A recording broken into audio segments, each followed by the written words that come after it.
This is Theology on the Go, a brief interview about an eternal truth. It's not enough for us to be the best preachers we can possibly be. We want the result to be that the Church of Christ bears fruit from our ministry. Hello and welcome to Theology on the Go. I'm Jonathan Master, joined as always by my friend and co-host, James Dolezal. James, how are you today? Jonathan, I'm wonderful, and I'd like to say that we're attempting to achieve the trifecta here. The trilogy. A trilogy. When we began our conversation with Pastor David Chanski about Albert N. Martin's 3 volumes, Pastoral Theology, The Man of God, we had anticipated 2 volumes, but as we got underway with Pastor Chanski, it seemed evident right away that this would require more than 2 episodes to cover 3 volumes. And so we decided a volume per episode. And I think we both acknowledged somewhere along the way that we could have gone on for 10 episodes and really just been beginning. But we're really thrilled to be back here for a third and final episode talking with Pastor David Chanski about Albert Martin's 3-volume work. Yeah, and it's worth saying as well at the beginning of this episode, because we recorded it earlier, that this is the shortest of the episodes, but in a sense, it's the one that I think could have been the longest, because this volume 3 deals with so many separate issues, so many separate tasks of the pastor, duties of the pastor, and we really just picked and chose one or 2. But the reality is each of them really deserves a fuller treatment. And as you will hear, this is the volume that I think people could really dip in and out of the most, because while there is a logical order to it, it's not as much of a progressive argument. It's more of an application to various areas of pastoral ministry. Well, I'm looking forward to it, and let's get into it. Volume 3 is interesting in that it covers a number of different topics, and this strikes me as a volume where someone could just dip in and out based on a particular area that they were interested in, whether it was worship or counseling or shepherding or whatever it might be, because it covers all those things.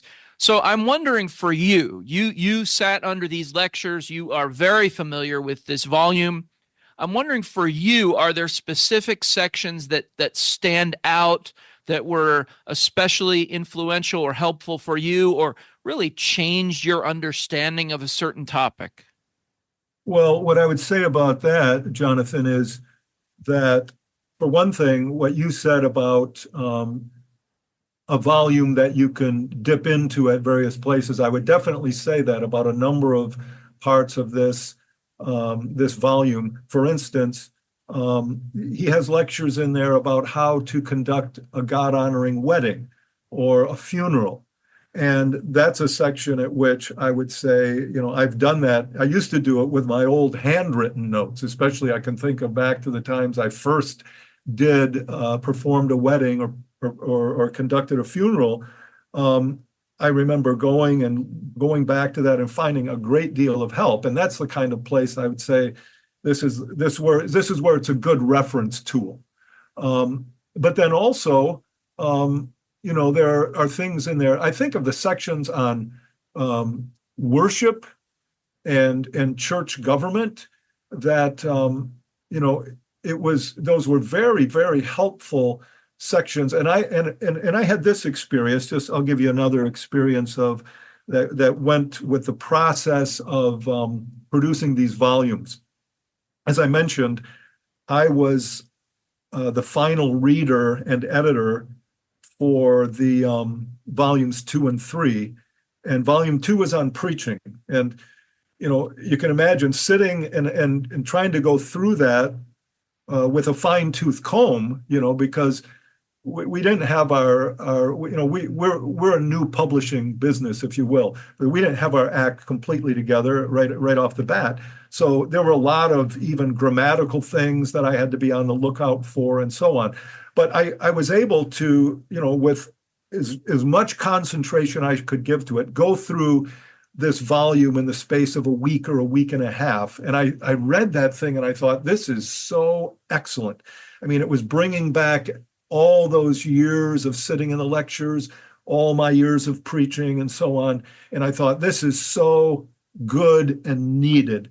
And I came to volume 3 and I just thought, well, it's not going to be the same. This was some months down the road. And I read that volume and I had the same experience. And I thought, this is the volume that Christ's church needs today, because it addresses these matters of worship of God and conduct of life in the church government, the role of pastors, the role of deacons, and church discipline. So to me, this is a very, very important volume. There's a sense in which, in light of what I said about the importance of what it says about the call to the ministry in volume 1 and about preaching, and we do believe in the primacy of preaching in volume 2, there's a sense in which, as I look at the ecclesiological landscape in our day and age, and I think this is the volume that is especially needed because, Paul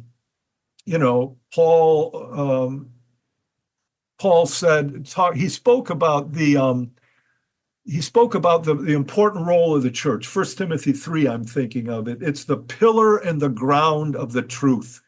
And so, Timothy, I want you to give attention to these things. And then another passage Pastor Martin would use a lot, he would talk about the church being, he'd quote Paul, "You are our epistle, written in our hearts, known and read by all men." We want the church of Christ to be what the church of Christ should be. It's not enough for us, and this was always his perspective and the things that he impressed upon our hearts. It's not enough for us to be the best preachers we can possibly be. We want the result to be that the church of Christ bears fruit from our ministry. And the church of Christ is all that it should be and can be, because they are our epistle. And they are what is going to show the world the greatness of Christ and the power of his gospel. So that is an important volume for that reason, those reasons, especially in my mind. I think there are sections in here I mentioned to you in a note I sent to you earlier that I really appreciated the 4 chapters on the prayer meeting, not just its rationale, but really how to conduct it. But more than that, how to prepare your congregants to contribute to corporate prayer in a way that really is mutually enriching. And I'm sure I speak for myself and many of our listeners.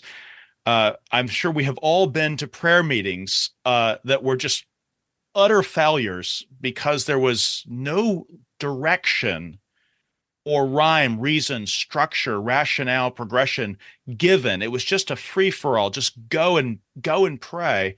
And the people weren't really taught how to pray or how to set their minds to pray. And he goes into more than that, how to help our congregants to pray well to the mutual benefit and edification of others. And I think I've experienced, both ends of the spectrum on that. But even recently, worshiping with a sister congregation of yours in New Jersey, just attending their congregational prayer meeting as the visiting preacher, and listening to the laymen in that church who have been taught to pray by a pastor who himself, I think, probably spent a lot of time hearing Pastor Martin on this, and just being lifted up and thinking, wow, I came here to bless them with a sermon, and we began with a corporate prayer meeting, and I myself have just been richly blessed, not just by the man of God, the minister, but because of what he has instilled in these sheep. And I think that's also just one of the great sort of gems in volume 3, which just gives you, it doesn't just say that you should do it. He's very practical in what sorts of things you should emphasize, what you should concretely do to help people really be a blessing to the congregation. But that's just a sampler out of so many dimensions of this 3rd volume. Yes, but it's an important thing. And you think of Spurgeon's statement about how he believed he was so blessed in his preaching because he had a congregation who prayed. Well, there are mechanics that go along with that and behind it that again, just like the thing of mannerisms in preaching, we think, are we that carnal that we think about those kind of things? Well, if if we're thinking about them for a good end, then we need to be that carnal. Yeah, your point's well taken. Yeah. Pastor Chanski, we are unfortunately at the end of our time. We're grateful to you for spending so much time with us, and we could have easily spent 2 more together or 10 more together, I think, because there are tremendous teachings in these 3 volumes. And so thank you for giving us your time, and thank you for all that you've done behind the scenes, both in encouraging and editing and reading through to bring these to print. We're very grateful for your labors and grateful for these volumes. Well, I'm thankful for the opportunity to talk about them, and I'm thankful to God for bringing these things to fruition finally. Good to speak with you, man. Thank you. James, as we often say when we come to the end of an interview with an author or an editor or just a discussion about a book in general, we often say that we really feel like we're just scratching the surface. And I think I can speak for both of us in saying we both feel that way about these 3 volumes, even though we devoted 3 episodes to them, but perhaps especially this one, because there are so many interesting topics covered in volume 3, and we were just able to give a sampling. Volume 3 is, you could almost subtitle it. This would be bad marketing, but you could subtitle it, all the things they didn't cover carefully enough in seminary. Just the things that you get into the pastoral ministry and suddenly you're doing weddings, you're doing funerals, you've got to run the midweek prayer meeting or the Sunday morning prayer meeting. And suddenly it occurs to you that while all these things need to be done and there are certain parameters, really meticulous instruction as to how to carry them out in a biblically faithful and God-honoring way might never have been given to you. And for that, we have volume 3, which I think really meets the challenge of all the sort of miscellaneous tasks that do end up, not all of them miscellaneous, some of them bigger, like evangelism. What is it to do the work of an evangelist as a pastor? What is the pastoral's role in counseling? What are some of the strategic things that we need to be aware of when we're dealing with those caught in a trespass? And how should we lead them on to further godliness? But then also so many smaller things, as I mentioned in our conversation with David, even the help on how to prepare and manage a corporate prayer meeting in a way that really is mutually beneficial and where you're helping and shepherding people into how to pray publicly. This volume is just chock full of wisdom. And I think we should add, we've mentioned it a few times throughout, but these are being written by Pastor Martin. He's putting his final touches on this work in his mid-80s after more than 40 years, closer to 50 years of full-time pastoral ministry. And so you're just really getting the benefit of wisdom of a seasoned saint and pastor. Yeah, just to give listeners a sampling of this, the first unit in book 3 has 3 chapters on shepherding, 6 chapters on the eldership, 3 chapters on the diaconate, 3 chapters on church discipline, 2 chapters on interchurch communion, and I'm skipping over some there. It has chapters on worship, 3 chapters on pastoral prayer, a chapter on the public reading of scripture, 3 chapters on corporate prayer meetings, which you mentioned, the Lord's Supper, baptism, weddings and funerals, the work of an evangelist, 4 chapters on that, 3 chapters on local church evangelism, and on it goes. A number of chapters on counseling, I believe 8 chapters on counseling and a scripture index in the back. So it covers a lot of ground, and you can see how this could be used not just for a pastor who wants to survey all these things, but perhaps for deacons or men who are new to the diaconate. There's 3 chapters in there. Men who are new to the office of elder, 4 chapters there. So those kinds of things are just what this volume consists of, and it's hard to summarize in a sense, but there's a tremendous amount contained there.